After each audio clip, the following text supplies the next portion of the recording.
Welcome to YLL. It's your girl Jazz Young, and I'm back with another one. March Madness is starting to really march. It's starting to really march. Okay, it is starting to really march. I know everyone's gonna talk about the UConn and Duke game, and here's the thing: it's March Madness. This is what March Madness is about. It's about when you get blown out but you win. What they say is not how you start, it's how you finish. Connecticut said the game is not over until we hear and baby, when they heard they was up. They was up.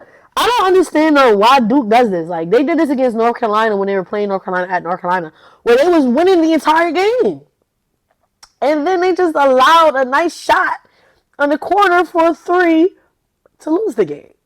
And that's literally the same exact thing that happened. They was doing good. They was winning. They let the team come back, and the freshman made the shot of the year. Like the shot that counts, the shot that matters. It's funny because the freshman was like, I was trying to get it to people that already made one. Maybe it don't matter. Take a shot, man. You miss every shot you don't take. But baby, you can make every shot you do take. And that's what happened with UConn. It's very exciting though too because UConn women and UConn men are doing a thing. They're still here. They're going to the final. Well, the women are going to the Elite Eight, right? No, the women are going to the Final Four already, and the men are going to the Final Four. Um, as far as I'm gonna really dive into the women's first because I feel like the women's met everyone's expectations. Of course, we already knew Hannah. I told y'all anytime for Notre Dame, anytime Hannah around the ball, is something good coming out of it, man. She did her thing against Vanderbilt. However, when it was time to play UConn, I'm still gonna say Hannah like that. She is like that, and I cannot wait. I cannot wait to see the development as she continues to grow, just in the craft of basketball, the sport of basketball. Just see the things she'll do for the WNBA. But they lost against UConn. The story to me for the women's is tonight. Let's see if all the number one teams can make it to the Final Four. I'm not gonna hold y'all. Let's just see if Texas and let's see if South Carolina can make it to the Final Four. Then to me that'd be kind of dope. All the number one teams they made it for the women. I'm not surprised though. I feel like, as I said before, I feel like women's, if you don't get the upsets at the beginning, then it's kind of crazy. I think the biggest upset this year for the women's will be UConn losing. It's something about when UConn. I ain't gonna hold y'all. When UConn is like on a top tier. Cause my phone is on do not disturb, and I'm just confused why I'm being disturbed. When UConn is like UConn women, when they're like undefeated, they on a top tier.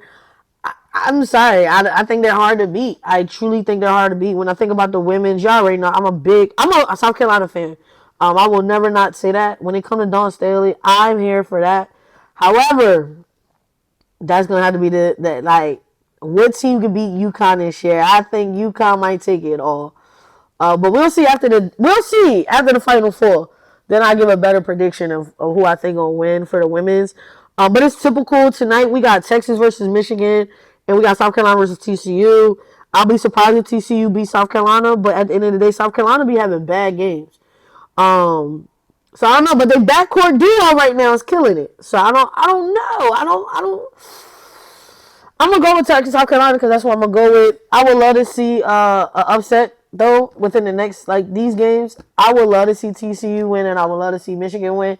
Just because I'm not here for all four number teams making it making it to the Final Four, but that's just me. I feel like I said it though. Like I'm a fan of South Carolina, but I wouldn't be mad. That's what I should say. I wouldn't be mad if TCU get the dub just off the merits. I love good sports, um, but all the number one teams, it'll be some good games. I ain't gonna hold you. It'll be some good games. For the men, as we already know, UConn getting the dub over Duke, and then Illinois, I think, getting the dub was another one over Illinois beating Iowa. I mean, that was normal. Iowa was the ninth seeded team. Arizona beating Purdue. Like I feel like the biggest thing was UConn. UConn. I think the fact that UConn was able to beat Duke with a game-winning shot was crazy. Oh, Texas. Texas. Texas should have made it to the Elite Eight. If y'all would have just gotten the rebound, like, and then played for the next 5 minutes, like, that's what is so important about basketball. And I think just in March Madness time, you gotta get everything. You gotta get the rebounds. You gotta make your free throws. And you gotta protect the ball and not get it stolen. Like once you do certain things like that, the game can be twisted. You can lose in a minute and a second. Ask Duke, okay? Ask Duke. Duke will let y'all know that they could lose a game in a split of a second when they was winning the entire night. I'm just saying. We get ready for the Final Four for the men's, which will be next Saturday. Which will be this Saturday. UConn versus Illinois and Arizona versus Michigan. 1-1 and 2-3. I think that's dope. That's a good spread in my opinion. I mean, I'm gonna go with UConn. UConn already hot. UConn hot. They just won a miraculous shot against a good team. They definitely have the momentum. As far as Michigan and Arizona, that is the game I think everyone should watch. The two number one teams, the two number one seeded teams, that are still in the running. They're gonna get it. They get to play. Only one number one team will survive. So I think that's just a good little headliner game. Excuse me. And then for the women's, we just got to see who wins tonight against Texas and Michigan and South Carolina versus TCU. But what we do, women's Final Four game is on Friday. UCLA is waiting for their team. UConn is waiting for theirs. I already said it would be like a good, dope thing if all four of the number one teams win. But it will also be dope to just see some good basketball regardless. But all four teams. Now I'm going back. South Carolina and Texas, you gotta win. Because I do want to see all four teams. Like, because that to me would give the best competition when it comes to women. I am just convinced that it's hard to come up with upsets in women's game.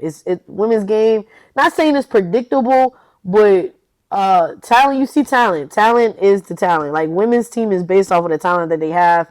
When you got all four number one teams, that just means you have some of the best basketball players in the game right now, all playing against each other. So I don't know. I'm a little torn with the women. I just want it to be good. I don't want blowouts. It's easier to get blowouts in women, so I don't want that. Other than that, though, this March Madness has been pretty good. I just feel like it's not enough upsets. It's not a lot of like, oh my god, what? It's been a lot of oh my god, but it's definitely been a lot of game changers. A lot of different things that change a game in a split second, and we've definitely been seeing it from even women's and men.